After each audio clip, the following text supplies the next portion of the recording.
must be our goal and our guide. And all that we strive for as a human family, dignity and hope, progress and prosperity, depends on peace. But peace depends on us.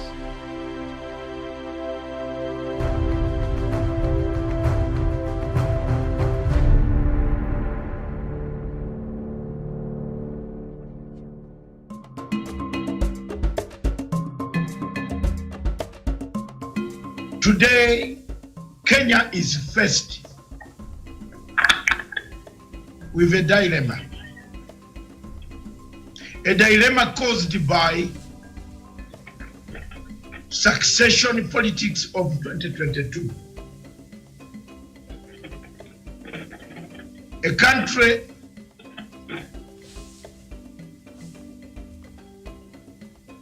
beaten by forces of peace, unity, against forces of impunity, bad politics, and tribal politics. The good forces of peace, unity, national reconciliation, led by President Uhuru Muigai Kenyatta, want to live a united, prosperous, one person, one nation, one country called Kenya. The bad forces led by Deputy President William Ruto want to live a divided, broken, damaged, dismembered Kenya without unity or purpose. Kenya today stands at cliffhanger politics. A cliffhanger politics of Machiavellian nature,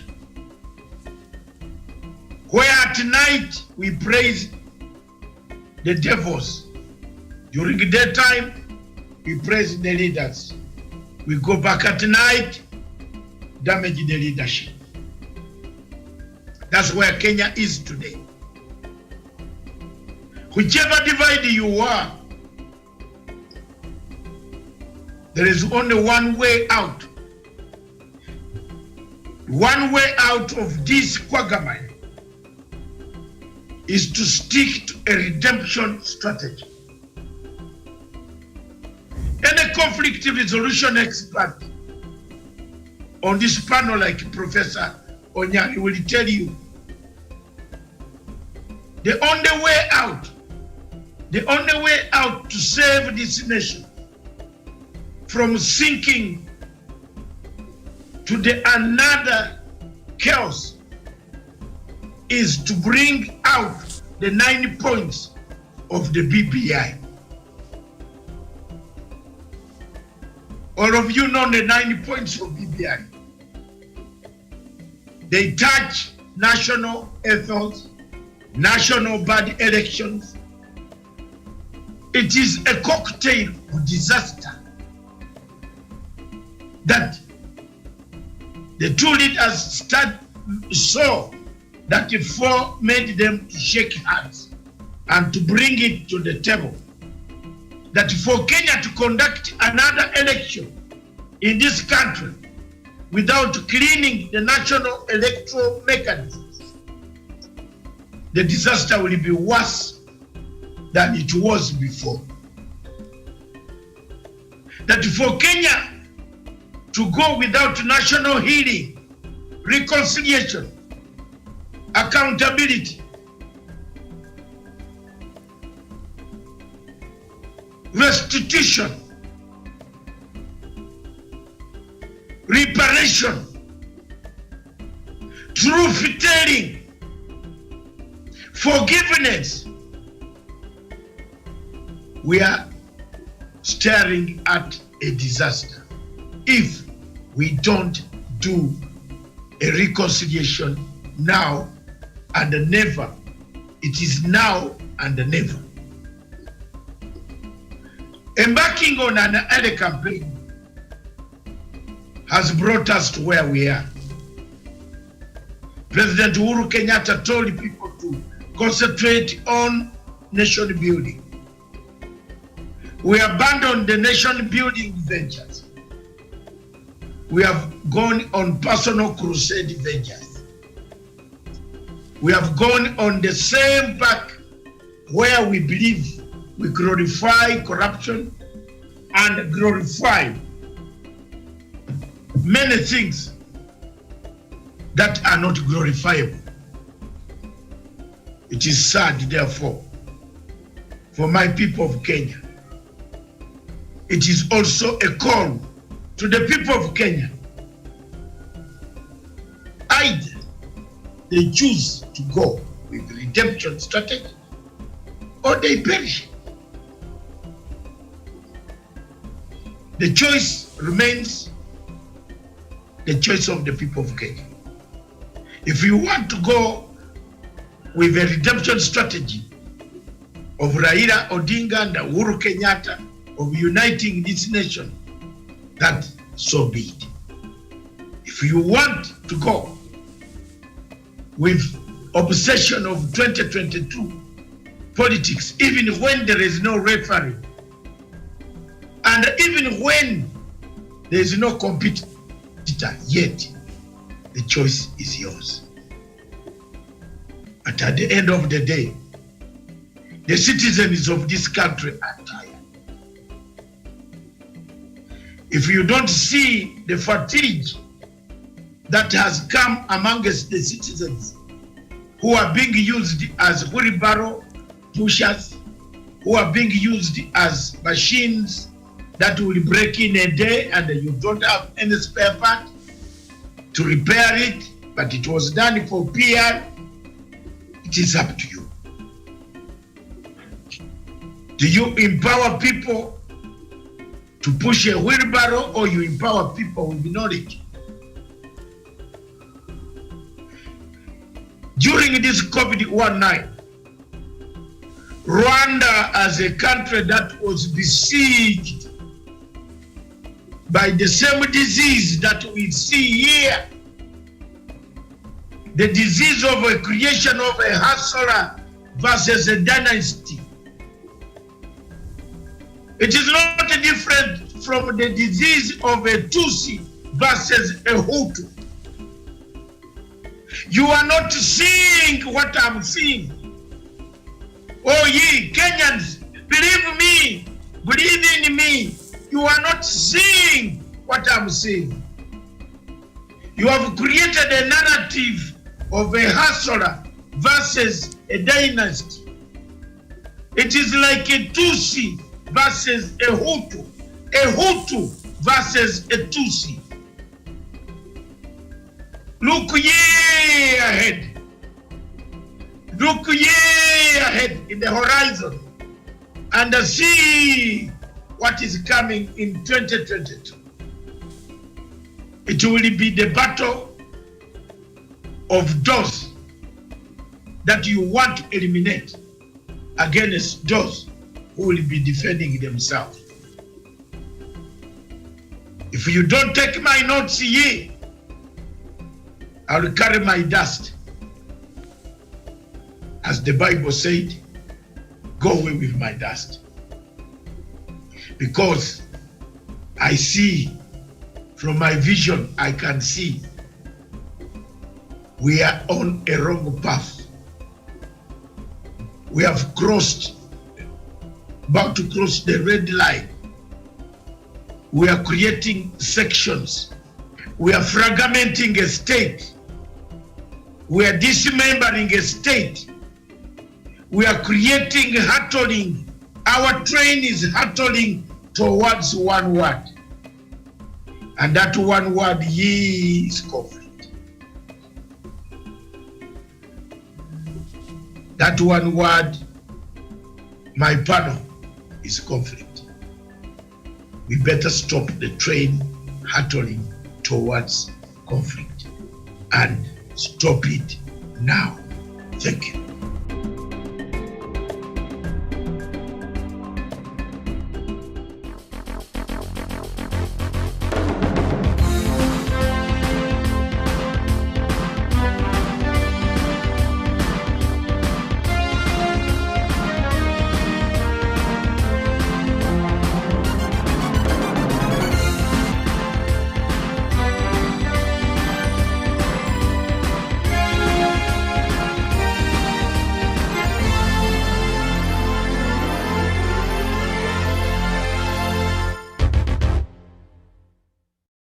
Very good morning to you, and thank you so much for joining us. This is Good Morning Africa. My name is Miriam Ogutu, and of course, today being a Monday, we have so much in store for you that happened over the weekend. I trust that your day has started off well. Good afternoon, good evening, depending on where you tuned in today. Before I bring my panelist, I'd like to bring us up to date with the latest figures of COVID-19 and Kenya this morning. Confirmed cases right now stands at 113,236 cases. The death toll so far in the country is 1,913, and recoveries right now is at 88,405. Uganda, the figures right now has topped 40,581, and the death toll is 334. Recovery so far is 15,096, and then we see South Africa still the leading country in the continent in terms of the infections and the number of deaths, as well as the number of recoveries. Right now, South Africa, the figures stands at confirmed cases 1,529,420. The number of people who have died in South Africa is 51,326, and recoveries is 1,454,420. And I'll just jump over and see the total cases in Africa this morning, which right now stands at 3,042,002, and the number of people who have since died in the continent from COVID-19 is at 103,600. Recovery so far is 2,712,935, and the global statistics have surpassed 120 million so far. So that is where we are, and of course those figures are subject to change as different countries continue to update the latest figures as they receive them. So thank you so much. And my panelists this morning were joined by Douglas Bundi Kirimi from Meru County. Douglas, a very good morning to you.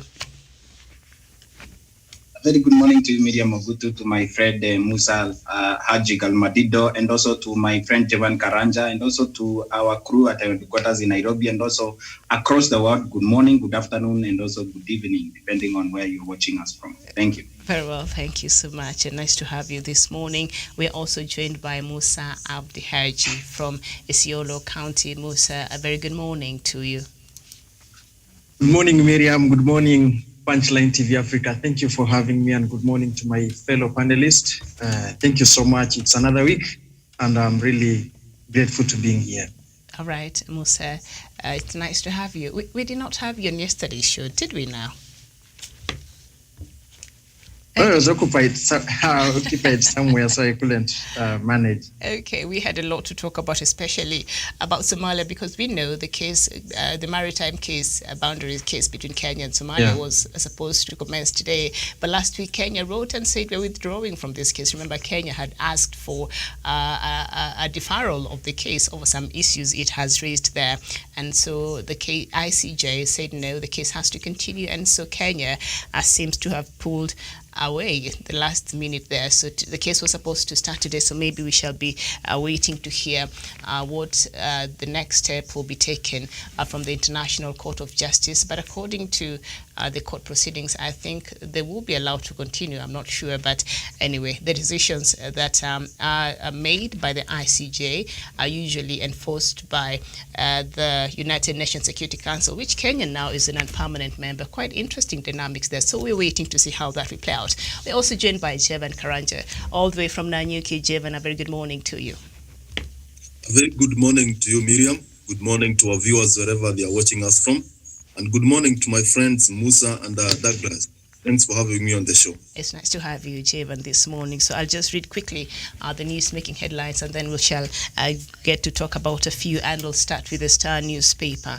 And SGR debt exposes KPA to China takeover. That is according to the auditor. Gave up claim to any immunity from a legal proceedings or any of its property. The story is on page 4 and 5 of the Star newspaper. And of course, what was trending yesterday in Kenya, pain at the pump as fuel prices rise. Motorists and households will have to dig deeper into their pockets to access petroleum products as the latest adjustments set higher pump prices.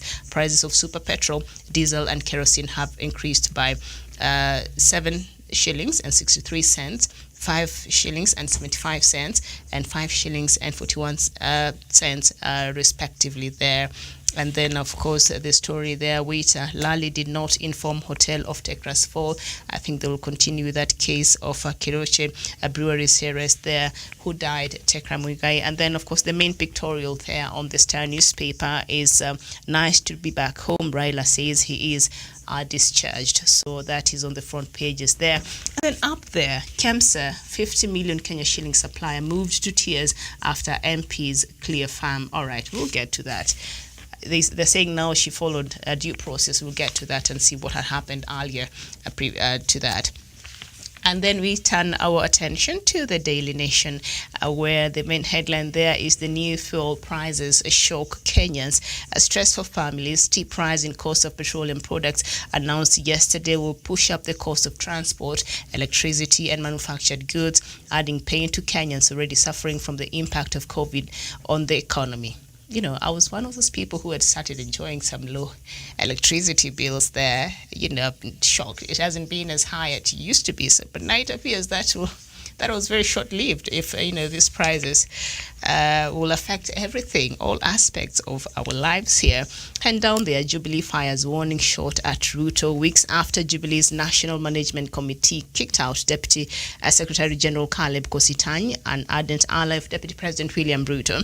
The party is daring anybody who feels they can't continue subscribing to the Jubilee agenda to resign. That is quite interesting, and the story is on page 5 of the Daily Nation. And just beside that, Raila's new headache, a release from hospital gives ODM leader a new lease of life, but he must deal with the raging succession debate that seems calculated to push him out of context for the presidency. Can we let him to get better first? And then we can look at the politics later there.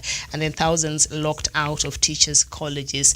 And just up there, still missing in action, Tanzania Prime Minister cancels visit amidst concerns over Magufuli's whereabouts.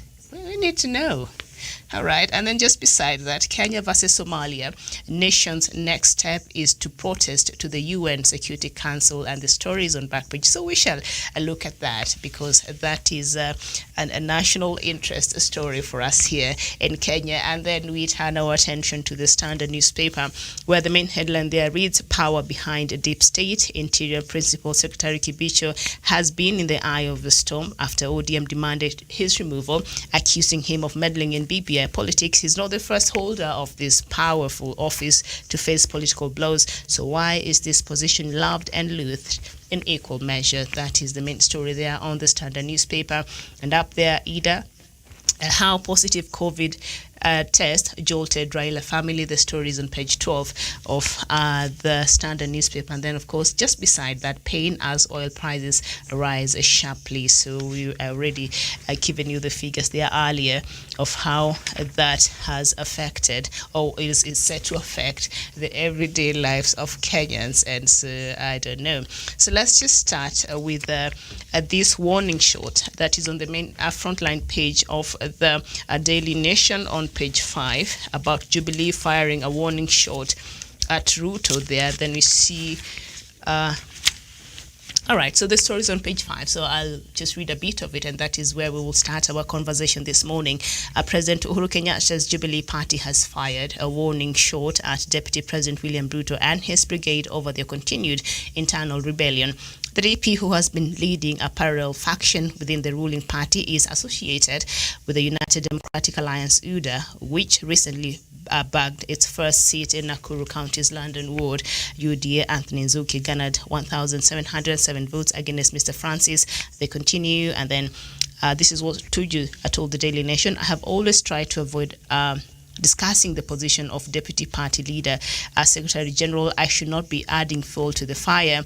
I should be trying to extinguish the fire, he said, although he did not confirm or deny plans to oust DP. As Deputy Party Leader, Mr. Tuju said, anybody who feels they cannot continue subscribing to the Jubilee agenda should resign and seek a fresh mandate. And I'll start with you, Douglas. Thank you, Miriam. I want to buy what Musa has always stood up for. And also, one day Musa said that if William Ruto is the president today and is the party leader of Jubilee Party, and Uhuru Kenyatta is the deputy, he cannot buy what William Ruto does every day himself. And I have also concluded conclusively and said that William Ruto himself is not a man that can be able to take that and tackle it. The same way he is treating Jubilee Party and also the way he is treating his party leader. It is not something that William Ruto himself will go ahead and take. So, Miriam, from my perspective is that I have said before that William Ruto has broken the law, and the rule of law is the rule of law. As far as the Political Parties Act is concerned, William Ruto has broken the law and he is no longer deemed to be a member of Jubilee Party. All the hiding that he has been hiding behind the PDL that was now turned into UDA Party. It is something that the Vice Chairman of Jubilee Party has been able to talk out and also declared that they are not associated with that party. And at the end of the day, it is for William Ruto to lose. It is for William Ruto's allies to lose. At the end of the day, Miriam, the disciplinary action actually should have been taken long time ago. They have given William Ruto a big leeway. William Ruto has been given this special space in the Kenyan politics as if he is a goddess or a god, and their people are goddesses in this scenario. Because there is no way this Jubilee Management Committee could not have met before and declared William Ruto persona non grata in Jubilee Party. He should have gone ahead over a year ago to go and form his own party. Since 2018, he has been showing contempt to the party. He no longer propagates the party agenda. He only mentions the party agenda when it endears him to the people of a particular region, or when he has to gather some political bonga points. He is a man that has been known to show contempt for the party leadership, fire and rank, and also a man that has been always propagating ideas of other parties. You'll find William Ruto promoting independent candidates, UDA candidates, versus Jubilee Party of the Republic of Kenya.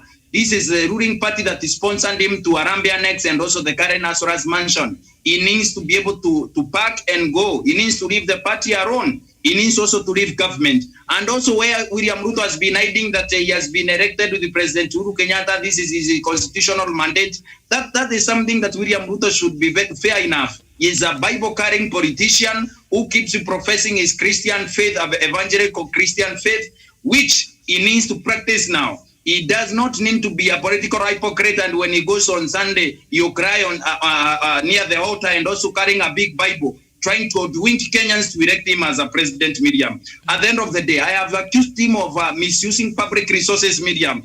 At a time when Kenyans are crying fuel prices, at a time when Kenyans are crying that food prices are hiking, William Ruto is sponsoring parties and parties without end at Karen Asra's mansion. People have been visiting and paying homage to him, like those colonial chiefs before him, like those traditional kings before him. Pay him homage at Karen and promise him that he will be president in 2022. They give you food and give you allowances that come from direct taxpayers' money, Miriam. The entertainment budget that is paid to the office of the deputy president and also his official residence is consumed by people with no government agenda to propagate, but a personal ambition for someone to be president, Miriam. I have said, as I conclude on this point, if anyone has an agenda to become a personal, to become president, this is their personal ambition, and we should not be entangled in such a scenario. We should not be entangled in such arrangement. If he wants to become president, he can quit the government of President Uhuru Kenyatta.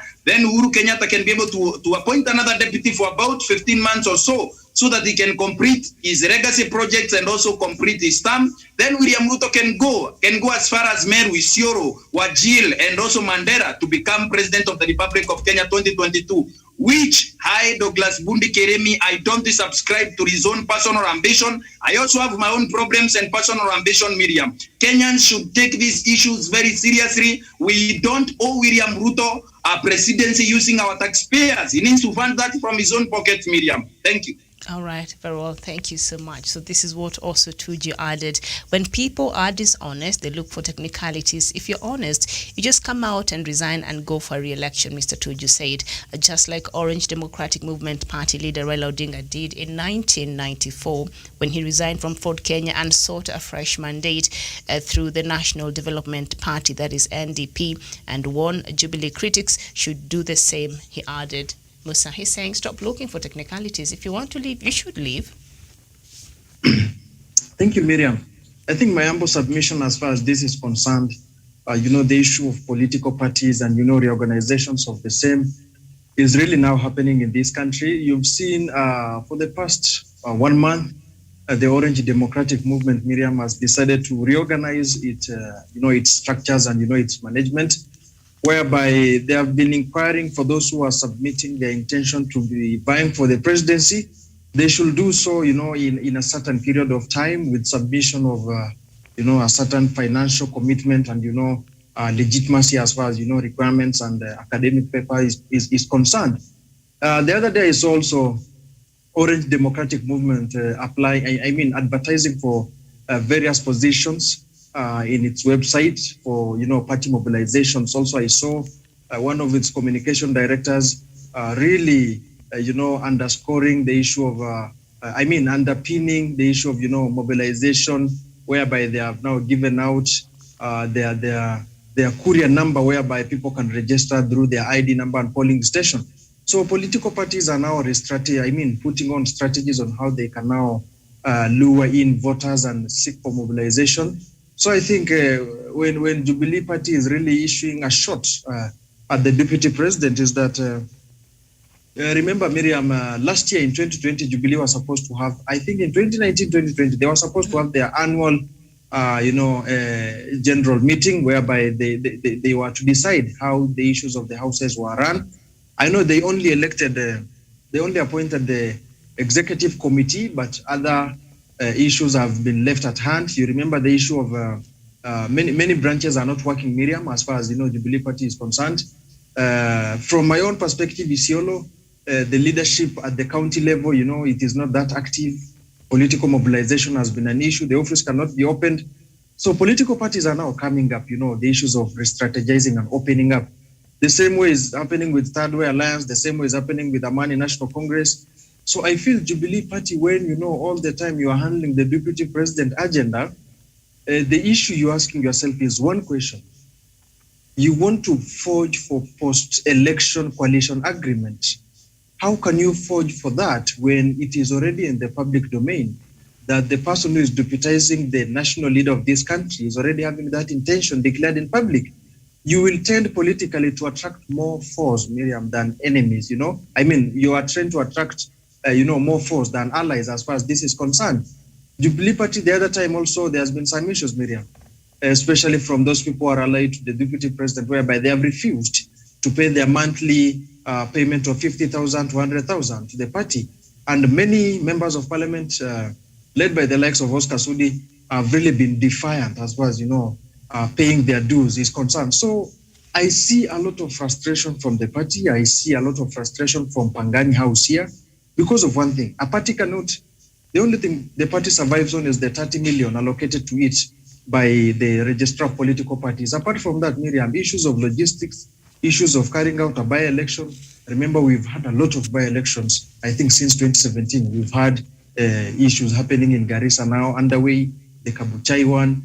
And Jubilee, when you see maybe most of the time a political party withdrawing, Miriam, don't think it as a political move sometimes. Issues of finance also poses a lot of risk here because a political party, when now you are posing a candidate and you are trying to finance this candidate the best way you can, it's becoming a problem. And as far as deputy president is concerned, Oscar Sudi, Rehema Jaldesa, Kipchumba Murkomen, name them. More than 120 members of parliament and the Senate, Miriam, have refused to pay their monthly contribution to the party. And the person who is leading these nemesis is Deputy President William Ruto. And secondly, to finish up on this, Miriam, Kenyan political parties, dynamic has always been coming with a new slogan and trying to be as new as possible and attracting these youthful voters. I know Jubilee is now trying to run away from, the kind of promises they have put in place. You remember the 10 stadiums, Miriam. You remember a lot of promises we've been given that the Jubilee Party is going to give 500,000 employment opportunities a year. I know. Now the issue has come. You need to redefine yourself. Now you failed. How can you come back in a better rebranding? And now Jubilee has found itself in a tighter position. ODM is here mobilizing. Remember, ODM is still an opposition party, Miriam. And Raila Amolo Odinga has always put it has nothing to do with 2022 election. BBI is BBI, handshake is handshake, 2022 is different. And now they have found themselves, losing on the occasion of Msambweni, you know, on the occasion of now losing to ANC in Matungu, there have been a lot of mixed reaction. And now Jubilee, apart from Miriam, Deputy President wanting to vie, maybe we don't know, via the party, of which I'm very sure is not going to use Jubilee Party, is having the purge to use UDA. Now the issue is here. You are tying the leg of a party while it is not in the public domain that you are going to use UDA to vie. So Jubilee is really strategizing, and you know, it is really justified when you are sending that a distress call to your deputy, saying that something is not right, Miriam. Thank you. Okay, thank you so much. Jevan, they're saying when people are dishonest, they look for technicalities. If you're honest, you just come out and resign and go for re-election, he told the rebels there in the party. Exactly, that is what is supposed to happen. But we have leaders who don't have principles. We have leaders who don't upheld the constitution of their party. We have leaders who are just defiant. And these loopholes have been created by the leaders in Jubilee Party. They are the one who have allowed this layaway space where these guys can go out there, defile the party, do all manner of things, start a new organization called UDA, and no action is taken, no action is put in place to curb that kind of misbehavior. Therefore, it is a two-way sword, because one, the Jubilee Party leadership, they didn't take action at the right time, and these members who are being defiant, who are doing all these manner of things, they need to uphold the constitution of their party. They need to be respectful. They need to portray an image of people who really understand what they are doing, people who can be respected. Therefore, in all, Miriam, we have leaders, Miriam, who in this country who can do all manner of things to remain relevant, whether it is causing violence, whether it's dividing Kenyans, provided they get into possession of power. They don't care whether they will be governing graves or whatever, but what they are up to is to get into possession of power. What we are seeing in Jubilee today is people who are ambitious, people who think that in one way or the other, they will not be given a platform to vie with in a Jubilee ticket.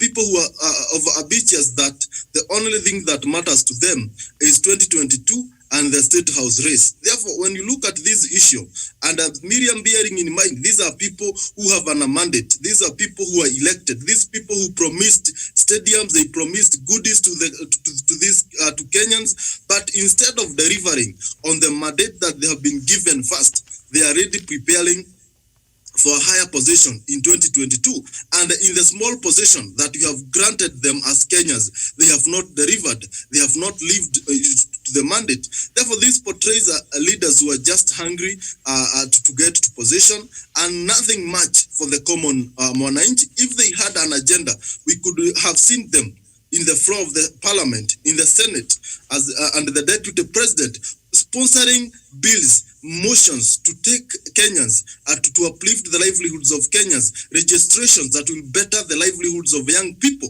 but they have not done that. What they do is to come to the crowds, to please the crowds, tell them good words, and they disappear. They are not offering a solution. Therefore, I'm in agreement with Raphael Tuju that those guys in UDA, they need to go and concentrate with making their party strong, and that is UDA. They need to go out there and concentrate in 2022 and leave Jubilee alone to concentrate on the campaign agenda. And finally, these people should not be taking credit of Jubilee administration when they have their own party. They need to concentrate on UDA. They need to build a legacy with UDA party and leave alone Jubilee party. They cannot be eating from two sides. Now, it is quite dilemmatic that Deputy President is the Deputy Party Leader of Jubilee Party and he is the Party Leader of the UDA Party. These kind of contradictions, leaders need to man up and style up. And if you feel like UDA is a party, why can you not be courageous enough and ship out of Jubilee Party and concentrate with your own party? Why do you want to destroy Jubilee Party? And the guys you are carrying with are people who are defiant, are people who don't hold a political discipline. Therefore, at the end of the day, a UDA party is a party that is just there, is a paper tiger. At the end of the day, this UDA party will disintegrate, because the guys that the deputy president goes around with are people who don't uphold a discipline, political discipline, and the best they can do, if they go to UDA party, they will go and defile the UDA party and concentrate with something else, because to them what matters is elections. Therefore, Jubilee Party should have taken these actions way before where we are today. And I think our political parties need to wake up, and they should make it clear, if you don't abide to the party constitution, you need to go out there and concentrate and chart your own way and directions, and you get your own compass and direction to where you are getting to. Thank you. Thank you very much. There's something Musa said earlier about the remittance of the monthly fee that is usually paid to the party, which is 10,000 each for every member. And Mr. Tuju also disclosed that none of the UDA associated legislators had halted their monthly contributions to the Jubilee Party. We have not received any notice from the clerk of the National Assembly of any of the county assemblies for the withdrawal of any member from submitting the monthly contribution.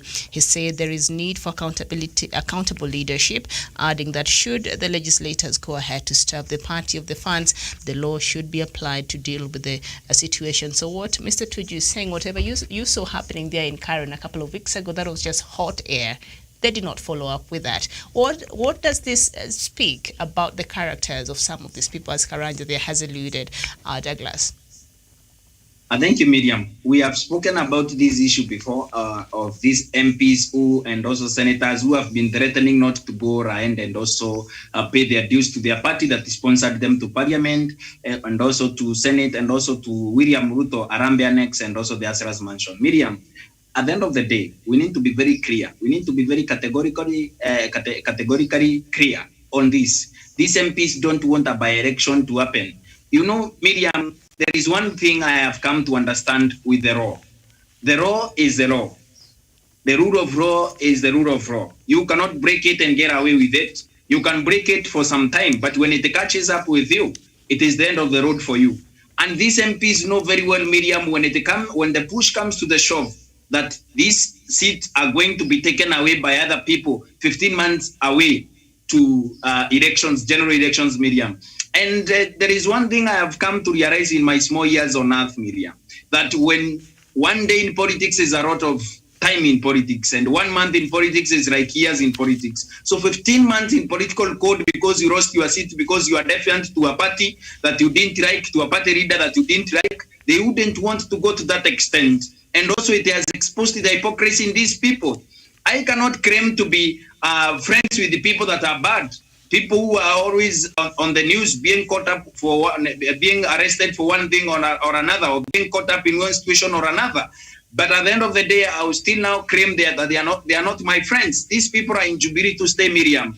If, like Raphael Tuju was saying, that these people are principled enough politically, that they are principled enough, their character is great, they need to be able to resign from Jubilee Party and seek a fresh mandate under UDA. But these people cannot do that, Miriam, because we all know that most of these first-time MPs, this is their last time they'll see parliament buildings.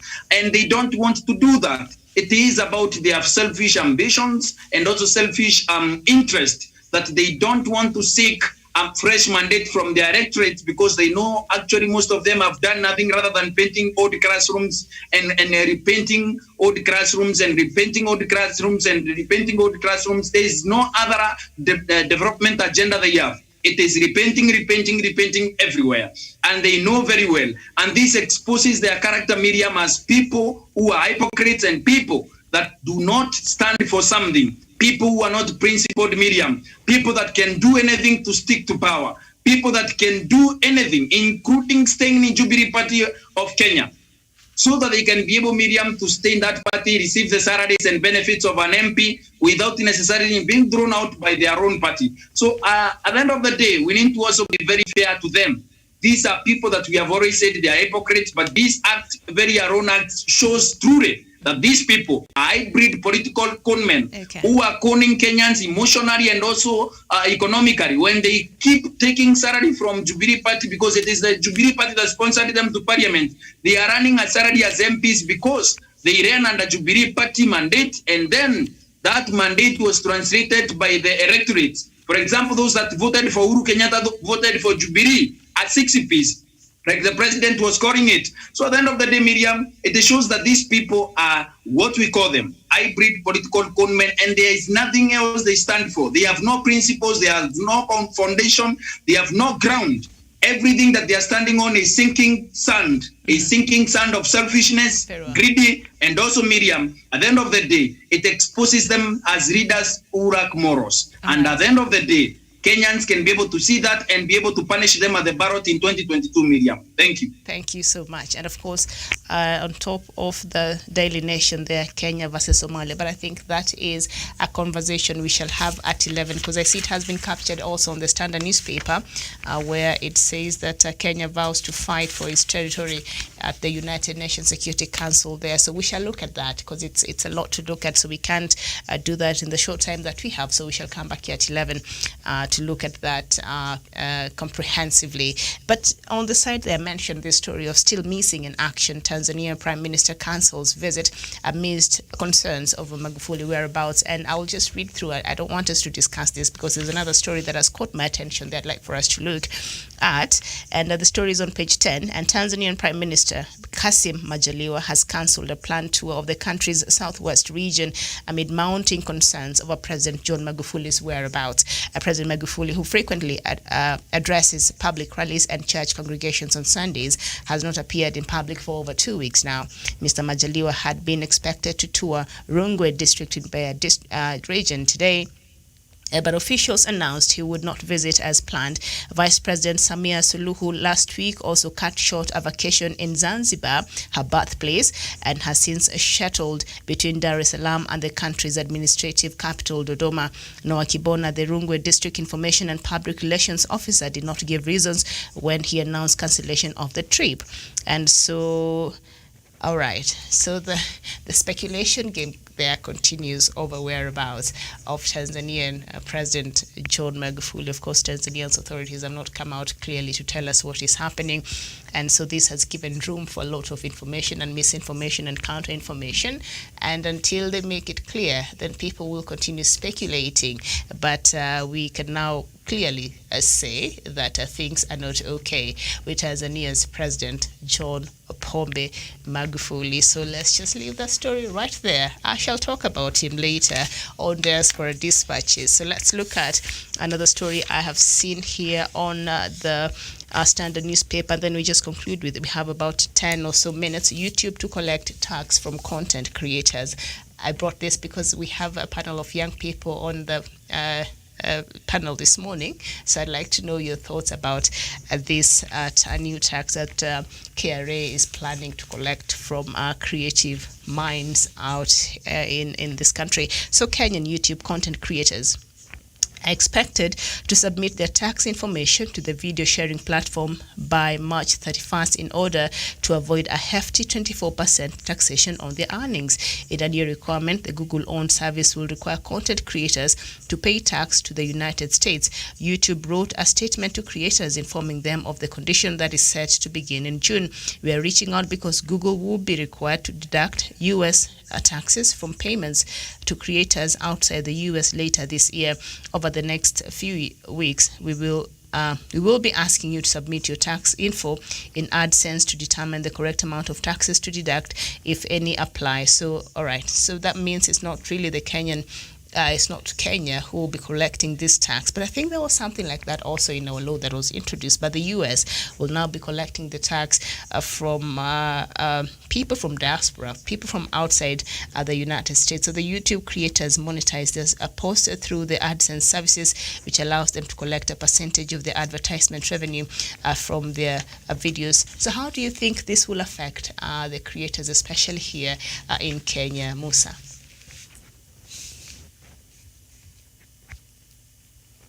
Thank you, Miriam. I think I saw that announcement from the Silicon Valley. Mm-hmm. And as far as that is concerned, Miriam, I know it's a sort of technological foreign policy from United States of America.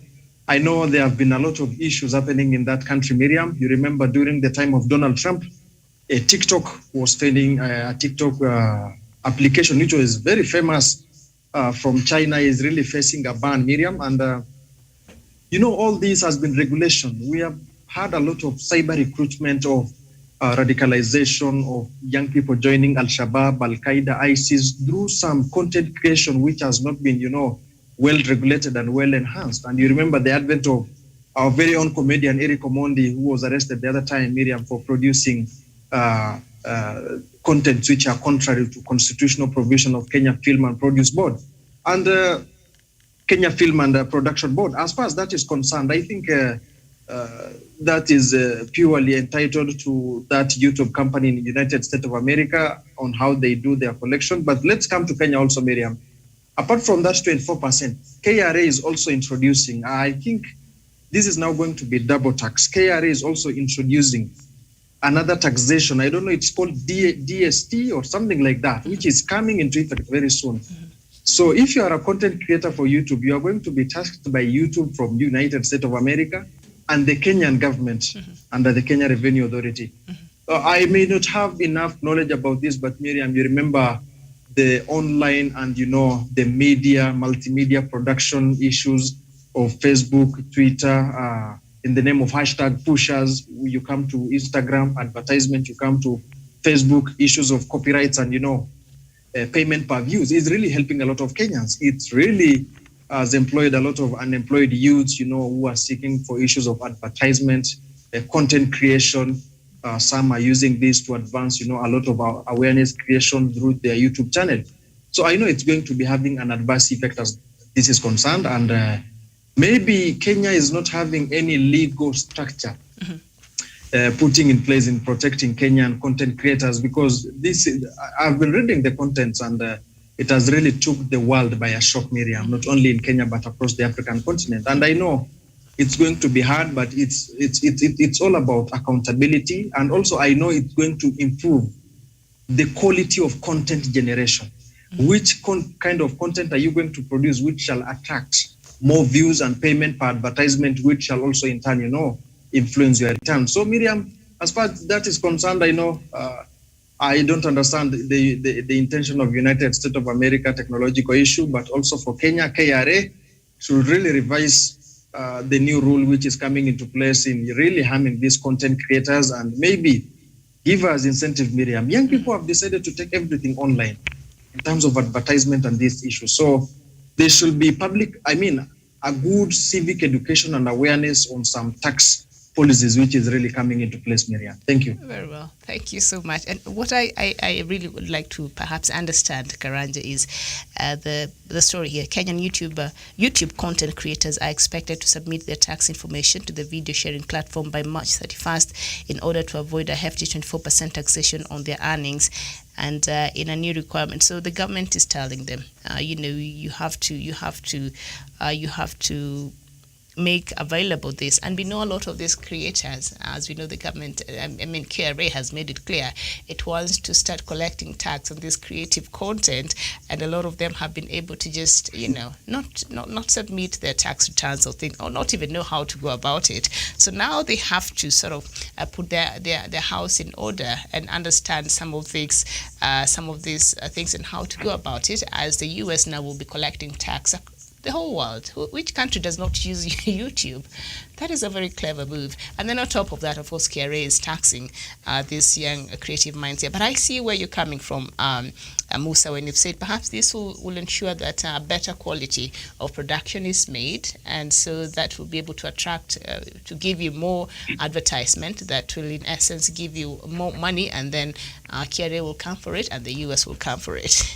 Cindy, so how will that impact the creative mind, the young people in this country, particularly Javen? Thank you very much. And Miriam, let's agree that paying taxes is something that is done globally. And we know, Miriam, when you start your business, you pay some taxes, you pay some amount at the end of a month of income that you get. And Miriam, I see YouTube and content creators as people who are employed. They are people who are doing that is job, Miriam. And they need I think what the government should do, they should not introduce heavy taxes. They should introduce something that is pocket friendly, and to the YouTube content creators, to the people who use who have blog sites and so on, so that Miriam will not kill them, but at the end of the day will make them be part of people who are submitting something. And this will, and I agree with Musa, this will bring the issue of accountability and the issue of having content that will sell without necessarily being obscene. Because you have seen, guys, Miriam, without the control, and not only in terms of taxes, but we need also to control some things, because some of the creations that we have, they are not really upgrading or bringing good morals to the society, but they are there to disintegrate or to demolish the morals that we have, and to bring bad behaviors into the young people. We saw the other day that there was this genge music that hyped up around last year, and I saw Ezekiel Motua, Kenya Film and Classification Board chair, banning some content. And this should be the case, Miriam. If you don't bring forth good content, creation that can encourage people to do good, to behave in a good manners, then those kind of contents should not be even allowed in this country. But Miriam, all said and done, they need to pay something small, because for me, I see them, there are a lot of guys who are making a lot of money, and they just disappear, and they don't give the government of the day, which has allowed them. Caesar does not get his what he deserves. Yeah, the government should get something, because at the end of the day, Miriam, these guys are creating a lot of jobs, and it should not only be to content creators. The other day, I saw when the government tried to introduce some taxes to to our churches, Miriam, you saw the noise that came from the members of the clergy.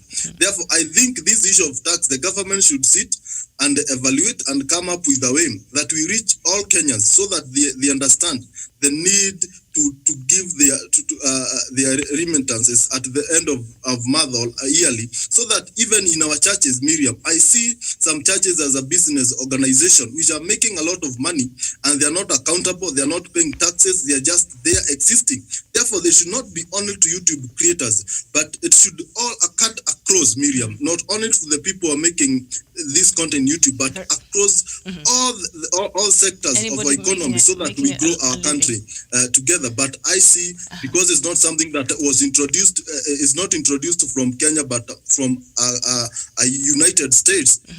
I think it's something that they have, the owners of the YouTube have sat down and they have seen it as a very good move. Therefore, our YouTube content creators, they need to abide and do something. Thank you. Thank you so much. And should BBI pass, then, as a young person, you'll have 7 years tax holiday. Lakini Google watachukua yao, the US watachukua yao kule. So now, and so what the government is saying is we are reaching out, because Google will be required to deduct US taxes from payments to creators outside the US later this year. Over the next few weeks, we will be asking you to submit your tax info in AdSense to determine the correct amount of taxes to deduct, if any, apply. Read the message by YouTube. How many people do you think will be will come out and be honest and transparent about their earnings? Because they really, they don't care much about what Google wants or the government of the US wants, but this might expose them to KRA, which they've been running away. I guess Huduma number has not been able to, until we get it. They've been able to get away with not paying tax. So do you think people will want to be transparent about some of this information? Javen, Douglas, as we conclude. Thank you, Miriam. As we conclude on this, is that there is no way someone can hide what they earn online. Nowadays, it's very transparent, and also including in the US. There are some sites that require you to have a bank account in the US. You have to make arrangements for you to have a digital or a physical bank account or zip codes and all that in the US. And what is taxed in the US, I think YouTube is going to go ahead and publish it, because they actually every year they publish those people that are earning more than 1 million. Sorry, having problems. They publish people who earn maybe $1 million bob and so from Africa and all that. And if you can be able to gauge that, you can be able to see how much people earn from YouTube, and YouTube is going to deduct their money and publish it on their website. So when we talk about the issues of taxes in the US and Africa, this is going to happen. And Miriam, let me tell you the truth, nobody is going to run away from that. If it was Kenya and Tanzania, we can just brush aside and say that this is not going to happen. If you pay your taxes in the USA, you are going to pay. The next step you are going to do is to pay your KRA taxes, because Miriam, they are going to come for you. And in the US, there is nothing to hide. Nobody in the US is going to be paid some money to hide any tax returns that you have done in the US. And in any case, when they do that, Miriam, it is only for a short time before the law catches up with you. So I think that it is the high time the content creators from Africa, especially in our country, paid KRA and also paid in the US. Because Miriam, also myself, I don't pay taxes for what I earn online. It is a basic explanation that I have on why I do that. Sometimes they say that the business that you have outside your country is not licensed in your country, so you're not supposed to pay your taxes. But the business environment and everything that comes with it, the neighboring environment is done by your government. So you are obligated to pay your taxes on the same. Right. But also, Miriam, you cannot be able to pay taxes for something that is not listed even by government. Government does not know. Maybe I do writing for some people in the US. So if I do this writing in the US, why would I pay taxes? My other selfish part tells me, why would I pay taxes to the US, to my government? Right. But at the end of the day, it is about accountability. It's about bringing you to be able to pay taxes to your government, because this enabling environment is what everyone cries for. Like you have said, when BBI passes, there will be a tax holiday over 7 years. And that is an enabling environment for the young people to be able to drive, whether digitally or whether physically, and their businesses will grow, Medium. So I believe it is a good measure for us to be able to pay taxes here in Nairobi to KRA, and also to pay taxes in the USA. We are obligated to pay to the US because the YouTube platform is from the US. And here in our country, we are also obligated to pay our taxes here because, one, it is an enabling environment that has been created by government, and also we have been able to operate freely from our country. Remember, there are countries that cannot operate very well, Miriam. In Tanzania, there's a guy that wrote on Facebook that Magufuli is having some pains, and the guy has been arrested. So, Miriam, this enabling environment, for example, in Kenya, I can write about Magufuli and nobody arrest me. I can do anything that I want on my YouTube channel. So this enabling environment is what we are required to pay our taxes for, Miriam. All right. To my understanding. Thank you. Thank you so much. Sasa kiere umesikia Douglas hapo, kuna ingine alipi hapo, and Caesar has to be given what belongs to Caesar. Thank you so much for watching. We shall be back here at 11 with a Kenya-Somalia conversation, and on the Daily Nation, as I read there earlier, Kenya versus Somalia, nation's next step in protest to the United Nations Security Council. That is a story that we could not do and mix with others, so we shall come back here at 11 and have a conversation. Right now, I think there's a show that Dr. Matsanga shall be doing, and it's coming in at right now, I think. So we have to leave now. Thank you for watching. My name is Miriam Ogutu. Bye-bye.